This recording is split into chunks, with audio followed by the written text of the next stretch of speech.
नमस्कार दोस्तों, मैं कौशल बांधे राजीव गांधी शासकीय कला एवं वाणिज्य महाविद्यालय लोरमी डिस्ट्रिक्ट मुंगेर में पदस्थ हूँ। दोस्तों, आज हम नारी इतिहास लेखन के बारे में अध्ययन करेंगे। ये जो विषय है दोस्तों, आपका अटल बिहारी वाजपेयी विश्वविद्यालय बिलासपुर छत्तीसगढ़ द्वारा संचालित एमए द्वितीय सेमेस्टर के प्रथम प्रश्न पत्र में ये चैप्टर स्थित है दोस्तों। ये चैप्टर इसमें है।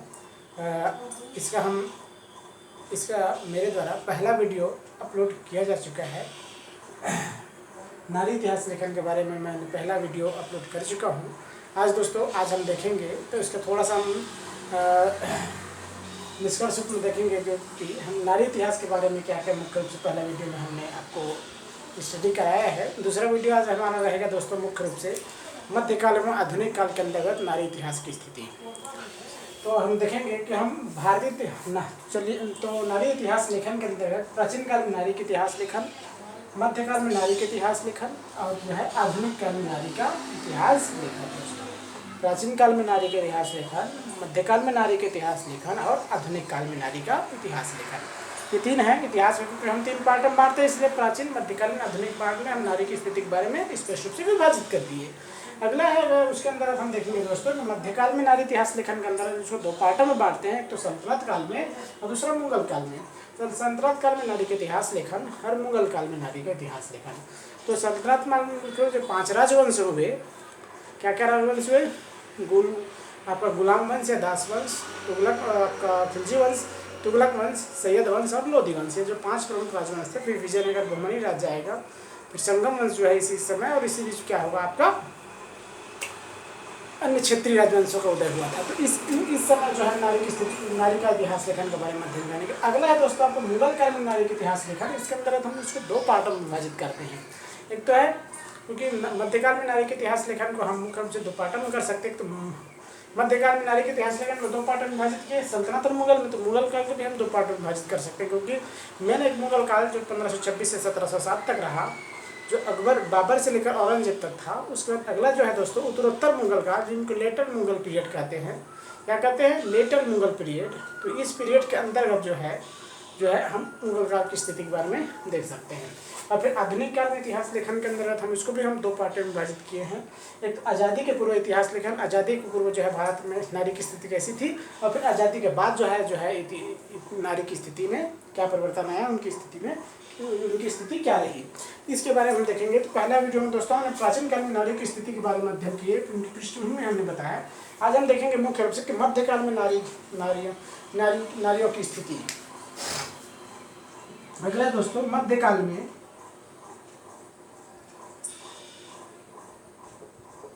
नारियों की स्थिति।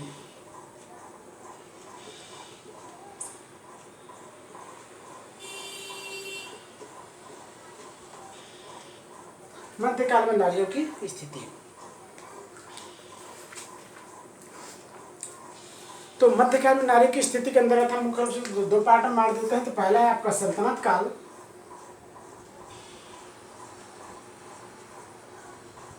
तो हम देखेंगे कि सल्तनत काल में नारी की स्थिति कैसी थी। तो मध्यकाल में स्त्रियों की स्थिति में निरंतर गिरावट आने लगी। बर्बर मुस्लिम आक्रांता उन्हें केवल आमोद प्रमोद का साधन मानते थे। जो मुस्लिम आक्रमणकारी थे, जो बर्बर आक्रमणकारी थे दोस्तों, ये स्त्रियों को सिर्फ जो है आमोद प्रमोद का ही साधन एक मानते थे। तथा अतः जो है सल्तनत काल में प्रत्येक पिता अपनी पुत्री की सुरक्षा हेतु उसका अति शीघ्र जो है विवाह करने का इच्छुक हो गया था। मध्यकाल की स्थिति के बारे में, पूरा मध्यकाल की स्थिति के बारे में अगर अवलोकन करें तो स्थिति यहाँ तक आता है कि इस समय तक क्या हुआ था कि जो विदेशी आक्रमणकर्ता थे, ये क्या कहते थे, मुख्य रूप से बर्बर मुस्लिम आक्रमणता, ये जो है स्त्रियों को आमोद प्रमोद का ही साधन समझते थे। इसलिए प्रत्येक पिता ये चाहते थे कि उनकी जो पुत्री विवाह जो है अति शीघ्र जो है कम उम्र में ही हो जाए। भारत में मुसलमानों के आगमन के कारण ही पर्दा प्रथा का प्रचलन हुआ। अगर हम देखें कि भारत में पर्दा प्रथा का प्रचलन इससे पहले नहीं था दोस्तों। भारत में पर्दा प्रथा का प्रचलन जब आया तो ये जो है कब आया? भारत में मुसलमानों के आगमन से ही आया। यद्यपि भारत में ये भारत में मुसलमानों के आगमन के कारण ही जो है पर्दा प्रथा का आगमन हुआ। हिंदू समाज में उच्च परिवार की स्त्रियां तो शिक्षित थी, किंतु निम्न परिवार से संबंधित स्त्रियां ग्रामीण अंचल में रहने वाली स्त्रियों की कोई शिक्षा की कोई व्यवस्था नहीं थी। ये जो व्यवस्था थी दोस्तों, वे प्राचीन काल से चली आ रही है, क्योंकि इसमें उच्च नीच की भावना जो है हमें प्राचीन काल से देखने को मिलती है कि जो उच्च राजवंश की महिलाएं थी, जो मध्यम वर्ग की महिलाएं थी, जो शाही राजवंश से संबंधित महिलाएं थी, इन महिलाओं की शिक्षा दीक्षा आमोद प्रमोद का पूरा साधन इनको उपलब्ध थी। उनके पास सभी सुख सुविधा इनके द्वारा जो है सभी सुख सुविधा को भोग किया जाता था। लेकिन इसके नीचे तबके की स्थिति को देखें, हम निम्न वर्ग की महिलाओं की स्थिति में देखें, जो मजदूर वर्ग की जो महिलाओं की स्थिति में देखें, जो श्रमिक वर्ग की महिलाओं की स्थिति देखें, इन महिलाओं की स्थिति बहुत दयनीय थी। अब इनको जो है निम्न स्तर के कार्य जो है करना पड़ता था। इसके अलावा इन्हीं स्त्रियों में जो है हमें बहुत अधिक जो है उच्च वर्ग के महिलाओं में ही हमें पर्दा प्रथा देखने को ज़्यादा मिलती है। मुस्लिम महिलाओं में शिक्षा का पूर्णतः अभाव था, जिसके मुख्य कारण पर्दा प्रथा की कठोरता था। जो मध्यम वर्ग की जो महिलाएं थी और जो निम्न वर्ग की जो महिलाएं थी दोस्तों, इन जो मुस्लिम महिलाओं में, मुस्लिम वर्गों में महिलाओं के शिक्षा की तरफ विशेष ध्यान नहीं दिया जाता था। यदि एक प्रकार से कहें कि निम्न वर्ग की महिलाएं, मुस्लिम वर्ग की महिलाएं तो शिक्षा से पूर्ण रूप से दूर थी। उनको जो है शिक्षा, उनके लिए शिक्षा की व्यवस्था नहीं की जाती थी। अब इनके द्वारा जो है क्या किया जाता था, जो मुस्लिम महिलाएं थी, जो उच्च घर की महिलाएं थी, इनके द्वारा पर्दा प्रथा का बहुत अधिक पालन किया जाता था। स्त्रियां घर के चार दीवारी में बंद रहकर दासी के समान जीवन व्यतीत करती थी, जिसके कारण उनका मानसिक विकास अवरुद्ध हो गया था। अगर इसकी सल्तनत काल में अगर हम देखें, नारी की अगर मानसिक विकास की ओर देखें, नारी की शिक्षा की तरफ देखें, तो उनकी शिक्षा की कोई व्यवस्था विशेष रूप से नहीं की गई थी। इसलिए क्या हुआ था, इनको घर के चार दीवारी में ही सीमित कर दिया गया था। परिणाम स्वरूप क्या हुआ, उनके जो मानसिक विकास था दोस्तों, उनकी जो विकास की गति है ये पूरी तरह से अवरुद्ध हो गया था। तुलनात्मक दृष्टि से इस युग की मुस्लिम महिलाओं की आर्थिक स्थिति हिंदू महिलाओं की तुलना में अच्छी थी, क्योंकि मुस्लिम समाज में स्त्रियों को संपत्ति पर अधिकार तथा तलाक का अधिकार प्राप्त था। इसमें क्या हुआ दोस्तों, अगर हम कंपेयर रूप से तुलना करें, क्योंकि उस समय के समाज में क्या था, जो अगर हम वर्ग विशेष की बात करें तो वर्ग में तो मुस्लिम जो संप्रदाय था, मुस्लिम जो वर्ग थे, ये शाही राजवंश से संबंधित थे, क्योंकि मध्यकाल में जो है मुस्लिमों का इतिहास रहा है। मुस्लिम धर्मावलंबी लोग ही शासक रहे हैं। इसलिए अगर हम देखें कि मध्यकाल में जो प्रमुख जो स्त्रियां थी, अगर हम मुगल काल के अंतर्गत या मध्यकाल के अंतर्गत जो मुस्लिम महिलाओं की स्थिति में देखें, तो इन मुस्लिम महिलाओं की स्थिति में हमें उन्नति देखने को मिलती है, उनके विकास देखने को मिलता है, क्योंकि ये शाही राजवंश से संबंधित महिलाएं थी। यानी एक प्रकार से क्या थे, ये जो इस संप्रदाय के जो लोग थे, मुस्लिम संप्रदाय के लोग थे, ये संप्रदाय शासन वर्ग से संबंधित रखते थे, क्योंकि इन्हीं वर्ग से क्या होता था, शासक बनाया जाता था, शासक बनते थे। यही क्या थे, ये बादशाह से संबंधित वर्ग थे। इसलिए इन मुस्लिम संप्रदाय के महिलाओं की स्थिति में हमें हिंदू महिलाओं की स्थिति की तुलना करें तो मुस्लिम संप्रदाय की महिलाओं की स्थिति अच्छी थी। क्या थी, मुस्लिम समाज की स्त्रियों की स्थिति जो है हमें अच्छी देखने को मिलती है। मुस्लिम समाज में प्रचलित बहुविवाह प्रथा का उनका जीवन जो है नारकीय हो गया था। लेकिन एक बात अलग थी दोस्तों, जो हिंदू संप्रदाय था उसमें जो है हमें अधिक से अधिक जो है बहुविवाह की प्रथा में देखने को नहीं मिलता।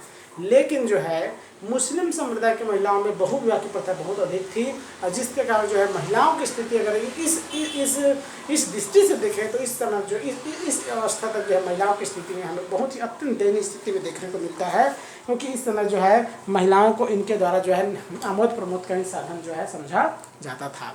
इस प्रकार जो है मध्यकाल में नारी के इतिहास लेखन के अंदर अगर हम सल्तनत काल की बात करें तो सल्तनत काल में कहीं न कहीं नारी की स्थिति में हमें गिरावट देखने को मिलती है। इनके शिक्षा दीक्षा, इनके विकास के क्रम पूरी तरह से अवरुद्ध हो गए थे, क्योंकि इनको सिर्फ आमोद प्रमोद का ही साधन समझा जाता था। और जो है मुस्लिम संप्रदाय के जो शासक वर्ग से संबंधित थे, जो मध्यम वर्ग से संबंधित थे, ये जो वर्ग थे, और ये एक प्रकार से कहें कि जितनी भी मुस्लिम संप्रदाय वर्ग से संबंधित जो रखते थे, मुस्लिम संप्रदाय थे, इनमें सबसे अधिक हमें बहुविवाह की प्रथा देखने को मिलती है।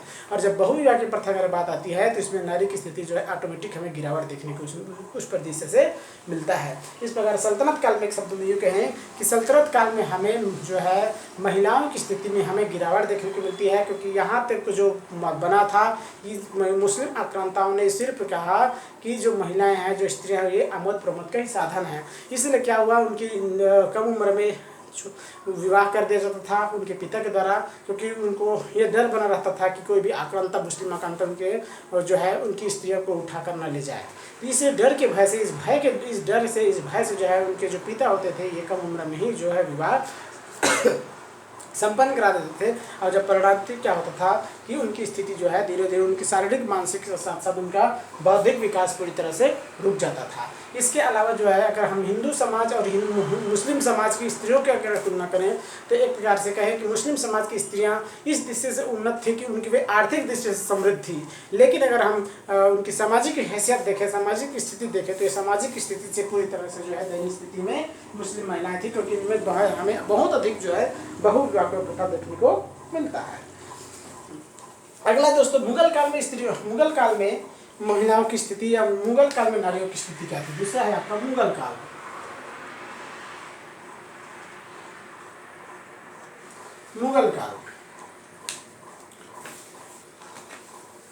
मुगल काल में भी स्त्रियों की दशा, मुगल काल में भी जो है क्या स्त्रियों की दशा निरंतर पतन की ओर अग्रसर थी। क्या हुआ दोस्तों, मुगल काल में भी हमें स्त्रियों की स्थिति में निरंतर जो है गिरावट देखने को मिलता है, निरंतर उनके पतन की स्थिति को देखने को मिलता है। बाल विवाह, बहुविवाह, सती प्रथा, प्रथा के समाज प्रचलन ने समाज में निरंतर जो है महिलाओं की स्थिति को अत्यंत दयनीय बना दिया था।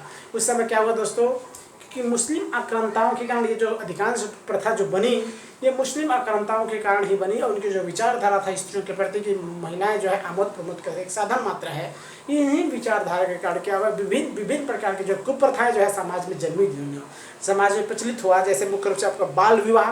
अब बाल विवाह मुख्य कारण क्या था, मुस्लिम आक्रांताओं के कारण ये विवाह किया गया, क्योंकि हिंदू जो स्त्रियाँ थी या हिंदू जो बालिकाएं थी, इनको जो है मुस्लिम आक्रांताओं के द्वारा जबरदस्ती उठा लिया जाता था, जो सुंदर होते थे। तो ये इनके कारण क्या करते थे, अपनी अस्तित्व की रक्षा करने के लिए क्या करते थे, कम उम्र में ही विवाह कर देते थे, जिससे परिणति क्या हुआ, बाल विवाह की जैसी कुप्रथा जो है समाज में सामने आई।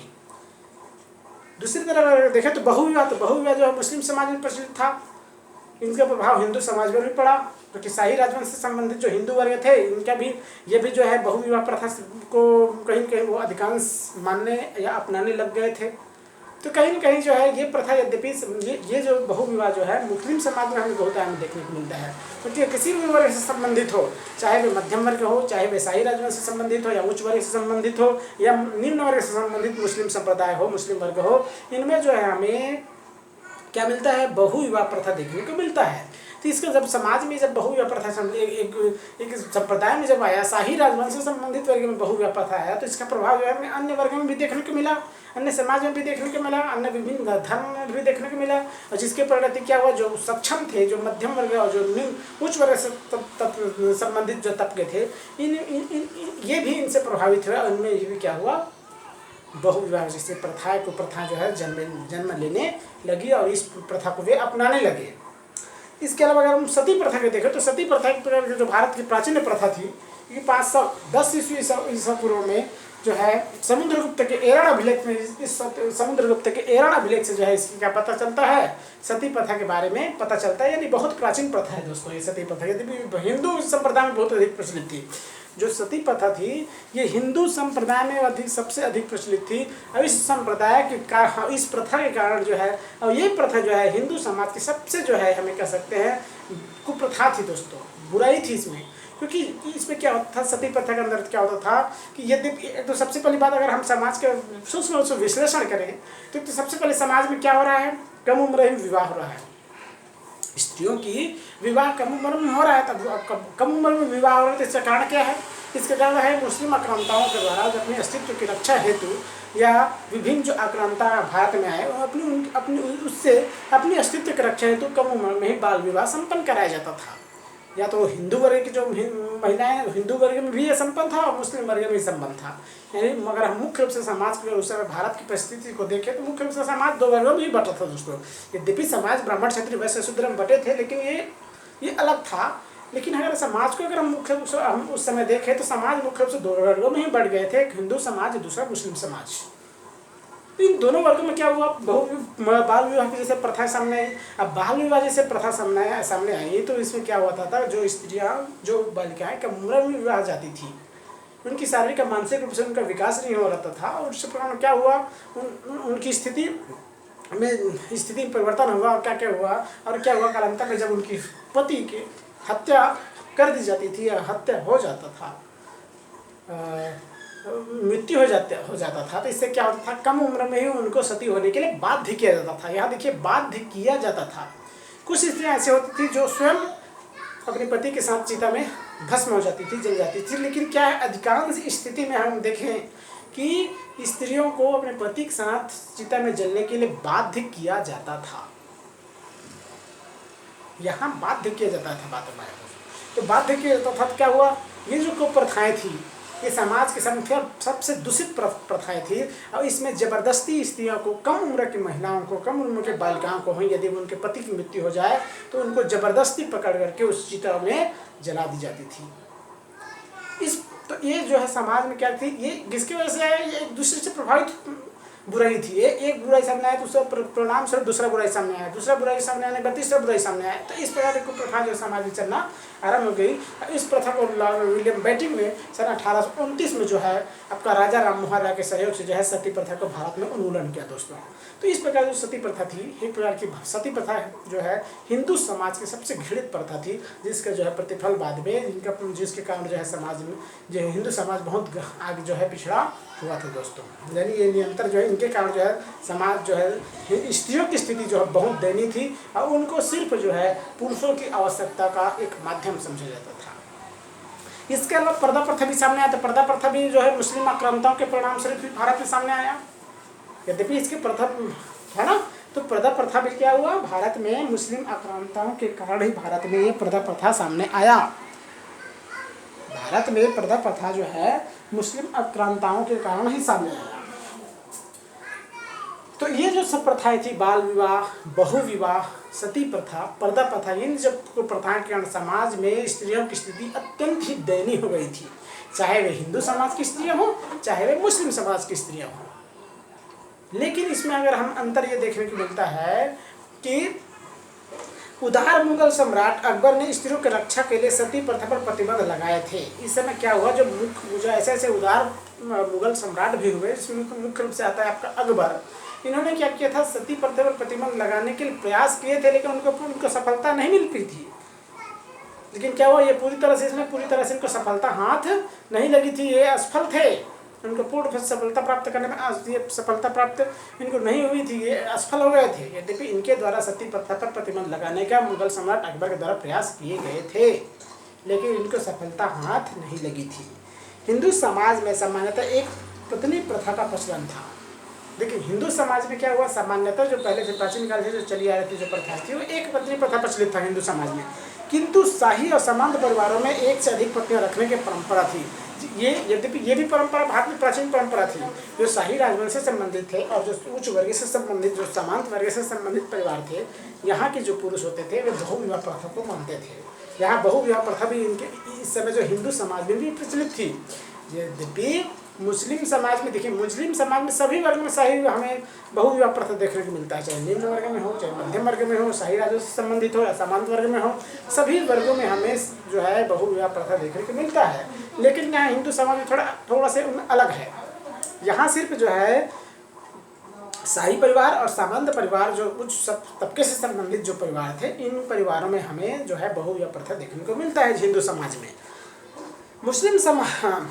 किंतु मुस्लिम समाज में प्रत्येक व्यक्ति 4 विवाह तो कर ही सकता था। ये इसमें ये था कि मुस्लिम समाज में जो है प्रत्येक व्यक्ति क्या कर सकता था, 4 विवाह कर सकता था।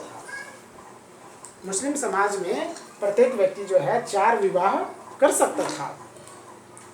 इसके अतिरिक्त सिया संप्रदाय में प्रचलित मुतहा विवाह यानी अस्थायी विवाह जो निश्चित अवधि के लिए किया जाता है, कारण लोग अनेक विवाह करते थे, जिसके परिणाम स्वरूप मुस्लिम महिलाओं को अत्यंत मानसिक और शारीरिक कठिनाइयों का सामना करना पड़ता था। देखिए एक प्रकार की और एक विशेष प्रथा आया सामने हमें मुस्लिम समाज की स्त्रियों में। मुस्लिम समाज की स्त्रियों में एक विवाह सामने आया कि मुतहा प्रथा, क्या मुतहा प्रथा विवाह था, यानी ये जो था एक अस्थायी विवाह था। एक निश्चित समय के लिए यह विवाह किया जाता था, उसके बाद जो एक निश्चित समय पूरा हो जाता था ये विवाह विच्छेद हो जाता था, जिसके कारण जो है मुस्लिम महिलाओं को अत्यंत दयनीय स्थिति हो गई थी। उनको शारीरिक और मानसिक यातनाओं का सामना करना पड़ता था।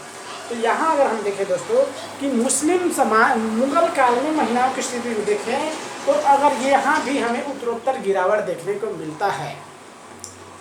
लेकिन अगर हम कुछ अपवाद को छोड़ दें, जैसे उच्च राजघराने से महिलाएं थी, जो शाही राजवंश से संबंधित महिलाएं थी, जो सामंत वर्ग की जो महिलाएं थी, जो मध्यम वर्ग की जो महिलाएं थी, इसमें कुछ अपवादों को छोड़ दें तो अगर हम संपूर्ण रूप से अध्ययन करें दोस्तों तो कहीं न कहीं जो है मुगल काल में सल्तनत काल की अपेक्षा मुगल काल में धीरे धीरे जो है और महिलाओं की स्थिति में गिरावट आना आरम्भ हो गई, क्योंकि इस समय मुगल काल में अनेक विदेशी आक्रमणता भारत में आए, जैसे है ना, इनके जो कारण क्या हुआ, समाज में एक भय की स्थिति पैदा हुई और परिणाम स्वरूप जो है समाज में अनेक प्रकार की प्रथाएं जो है जन्म ली, जैसे सती प्रथा, जैसे आपका बहु विवाह, बाल विवाह, पर्दा प्रथा, सती प्रथा।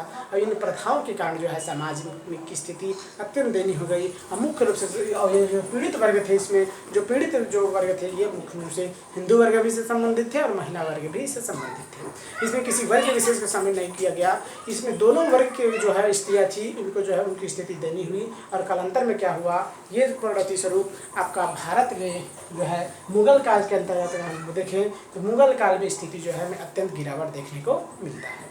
ये स्वाभाविक बात है कि मुगल काल की जो स्त्रियाँ थी वे जो है एक तो आपका शाही राजवंश से संबंधित महिलाएं जो या सामंत वर्ग से संबंधित महिलाएं थी, इनकी स्थिति हमें कुछ परिवर्तन देखने को मिलता है इनकी, क्योंकि ये शाही राजवंश से संबंधित थे।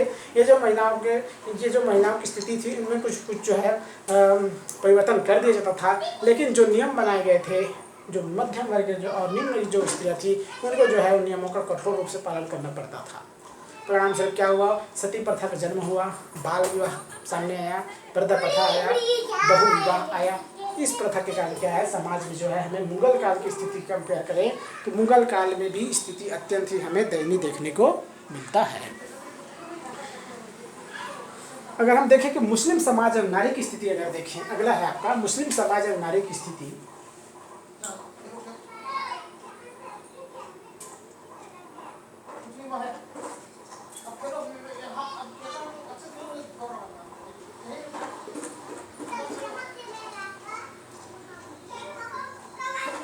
मुस्लिम समाज और नारी की स्थिति अगर हम देखें तो मुस्लिम समाज में प्रचलित तलाक और विवाह का पुनर्विवाह का अधिकार ही उनके बचाव का एकमात्र साधन था। मुस्लिम समाज में प्रचलित तलाक और पुनर्विवाह का अधिकार ही उनके बचाव का एकमात्र साधन था। यद्यपि ये थोड़ा उनके लिए अच्छी थी दोस्तों मुस्लिम महिलाओं की स्थिति, महिलाओं के बारे में कि मुस्लिम समाज में यद्यपि बहुविवाह प्रथा तो प्रचलित था, लेकिन इनके द्वारा 3 बार तलाक तलाक तलाक ये शब्द बोलने के बाद जो है तलाक कर दिया जाता था दोस्तों। और इसके अलावा इनमें जो है पुनर्विवाह का भी प्रथा जो है प्रचलित थी। यद्यपि हिंदू समाज में पुनर्विवाह का प्रचलन हमें देखने को नहीं मिलता, ये बाद में मिला, लेकिन आरंभिक काल में देखें तो पुनर्विवाह जो है प्रथा जो है बाद में आई। विभिन्न समाज सुधारों के योगदान के परिणाम स्वरूप, प्रयासों के परिणाम स्वरूप समाज में जो है पुनर्विवाह किया गया हिंदू महिलाओं की स्थिति में हिंदू महिलाओं के द्वारा। लेकिन मुस्लिम समाज में ये प्रथा पहले से चली आ रही थी कि तलाक और पुनर्विवाह की जो प्रथा थी ये जो कहीं न कहीं जो महिलाओं की स्थिति को जो है कुछ संतोषजनक बनाए हुई थी। मनुची के ने जो इतिहासकार दोस्तों, मनुची ने इस तथ्य की मनुची की इस तथ्य से पुष्टि होती है कि बार कन्या को जन्म देने वाली स्त्री से लोग घृणा करते थे। यानी कि कितनी यहाँ बात कही गई है, धार्मिक बात कही गई है दोस्तों कि बार बार कन्या को जन्म देने वाले महिलाओं को क्या किया जाता था, उनको घृणा की दृष्टि से देखी जाती थी। और हिंदू समाज में किसी महिला का विवाह होना या हिंदू समाज में किसी महिला का विधवा होना पूर्व जन्म के कर्म का फल स्वीकार किया जाता था तथा अनेक प्रकार से उनका उत्पीड़न किया जाता था। यहाँ देखिए एक तो अगर हम मुस्लिम समाज और नारी की स्थिति को कंपेयर करें, हम देखें, एक तो मुस्लिम समाज में ये था कि तलाक एवं पुनर्विवाह के कारण यद्यपूर्ण बहुविवाह प्रथा प्रचलित प्राचीन काल से थी, और प्राचीन काल से उनको तलाक एवं पुनर्विवाह का अधिकार प्राप्त था। तो ये स्थिति क्या कहीं कहीं जो है मैच बना हुआ था। लेकिन हिंदू समाज में अगर स्थिति में देखें तो हिंदू समाज में ये माना जाता था, या हिंदू या समाज हो या मुस्लिम समाज हो, जिस महिलाओं के द्वारा बार बार जो है कन्या का जन्म महिलाओं से कन्या का जन्म लिया जाता था, उस महिला को घृणा की दृष्टि से देखी जाती थी। और यहाँ तक होता था कि हिंदू समाज में जिस महिला विधवा हो जाती थी, वो उनको ये माना जाता था इनके पूर्व जन्मों का क्या है, कर्म है, प्रतिफल है, परिणाम स्वरूप इनको विधवा होना पड़ा। इस प्रकार जो है इससे और उनको अनेक प्रकार के उत्पीड़न का सामना करना पड़ता था। यानी कहीं न कहीं जो स्थिति यहाँ हुआ कि हिंदू समाज में भी और मुस्लिम समाज में भी स्त्रियों की स्थिति में हमें गिरावट देखने को मिलता है।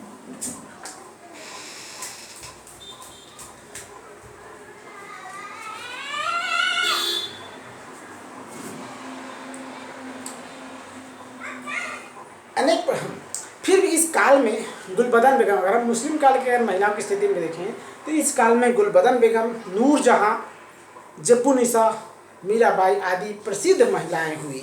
ये ऐसे प्रसिद्ध महिलाएं हुई जो विदुषी महिलाएं थी। इन्होंने जो है एक प्रकार के अपवाद का कार्य किया था दोस्तों। जैसे मैंने आपको पहले से बताया है, जो उच्च वर्ग से संबंधित जो महिलाएं थी या तो विदुषी महिलाएं थी, ये जो है इनके प्रति नियम कानून फॉलो नहीं होता था। इनके लिए नियम तोड़ दिया जाता था, या इनके द्वारा नियम तोड़ा जाता था, या इनको इतनी शक्ति नहीं होती थी इनको दबा दिया जाए। क्योंकि इसमें जो है, क्योंकि शाही राजवंश से संबंधित महिलाएं थी, जैसे गुलबदन बेगम है, नूरजहां है, जेबुनिसा है, मीराबाई है, जो हिंदू समाज जो महिलाएं थी, ये जो हिंदू राजपूत महिलाएं थी, ये जो महिलाएं थी इतनी विदुषी थी और समाज में प्रसिद्ध महिलाएं थी। तो इनसे क्या है, एक प्रकार से हम इनके द्वारा धीरे धीरे महिलाओं की स्थिति में हमें परिवर्तन देखने को मिला। इस मध्य युग में कुछ ऐसे महिलाओं को उल्लेख मिलता है जिन्होंने न केवल प्रशासन में हस्तक्षेप किया, अपितु जो है अपना प्रभुत्व भी स्थापित किया। ये स्वाभाविक बात था दोस्तों कि हम अगर आपका सल्तनत काल की बात करें मध्यकाल में और मुगल काल की बात करें, तो दोनों काल में हमें कुछ ऐसे महिलाओं को उल्लेख मिलता है जिन्होंने शासन प्रशासन में अपना एक महत्वपूर्ण स्थान प्राप्त किया था। और उनका प्रभाव इस कदर था कि उन्होंने जो है अनेक वर्षों तक जो है शासन को संभाले रखा। तो अगर हम सल्तनत काल के अंतर्गत देखें तो रजिया सुल्तान एक ऐसी महिला थी जिन्होंने जो है आपका गुलाम वंश के अंतर्गत जो है उन्होंने 4 वर्षों तक शासन किया। एक प्रकार से शासन को उन्होंने संगठित रूप प्रदान किया। यानी कहीं कहीं दोस्तों मुगल काल में भी यही स्थिति होता है। चांद बीबी या ऐसे अनेक महिलाएं हमें देखने को मिलता है। जैसे अगर हम मुगल काल की स्थिति देखते हो तो इस काल में अनेक ऐसे महिलाएं हुई जिन्होंने जो है अपनी मुख्य आपका जैसे महिलाओं में अकबर की माँ महामंगा, चंदेर रानी दुर्गावती, चांद बीबी, नूरजहां और ताराबाई का नाम जो है हमें विशेष रूप से देखने को मिलता है।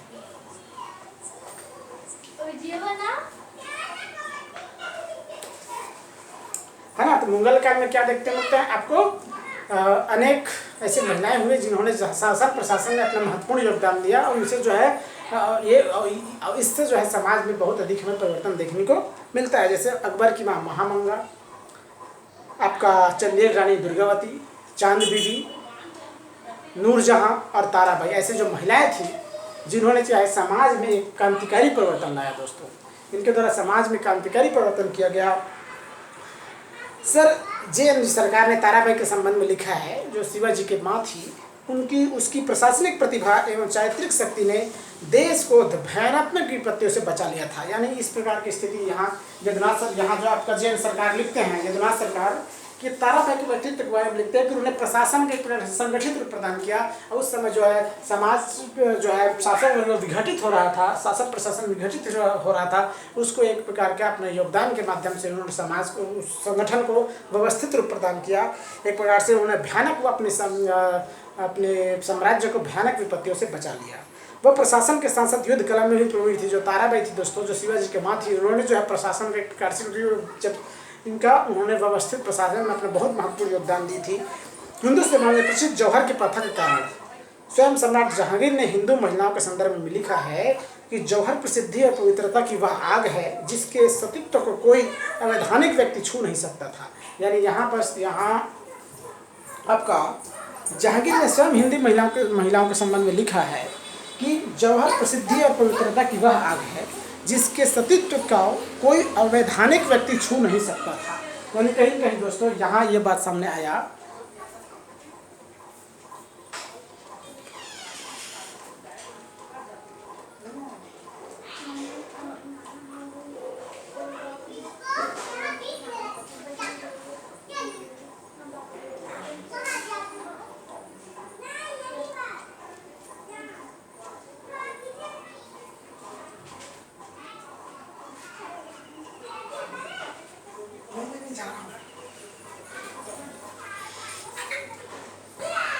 तो हिंदू समाज में प्रसिद्ध जो जौहर प्रथा थी दोस्तों, जौहर प्रथा भी हिंदू समाज में जो जौहर प्रथा थी वह सती प्रथा से भी भयंकर थी दोस्तों। क्योंकि सती प्रथा में सिर्फ एक महिला जो है सती होती थी, लेकिन जौहर प्रथा में पूरा जो समाज की जो महिलाएं थी, जो शाही राजवंश से संबंधित जो महिलाएं थी, जो सभी जैसे किसी साम्राज्य में या किसी राजवंश में कोई दूसरा राजवंश उस राज्य पर अपना अधिकार कर लेते थे, तो उस राजवंश से संबंधित जो महिलाएं होती थी वे सभी एक साथ जो है जौहर प्रथा करते थे। जैसे आपका अलाउद्दीन खिलजी और पद्मावती वाले बारे में जो कहानी आपको सुनने को मिलता है, इसमें क्या किए थे, पद्मावती ने एक साथ शाही राजवंश से जो महिलाएं थी एक साथ उन्होंने क्या किया था, जौहर व्रत धारण की थी। तो ये जो है जौहर जो है हिंदू समाज में प्रसिद्ध था और पूरी तरह से समाज को जकड़ा हुआ था दोस्तों। जौहर प्रसिद्धि और पवित्रता की वह आग थी जिसके सतीत्व कोई अवैधानिक छू नहीं सकता था।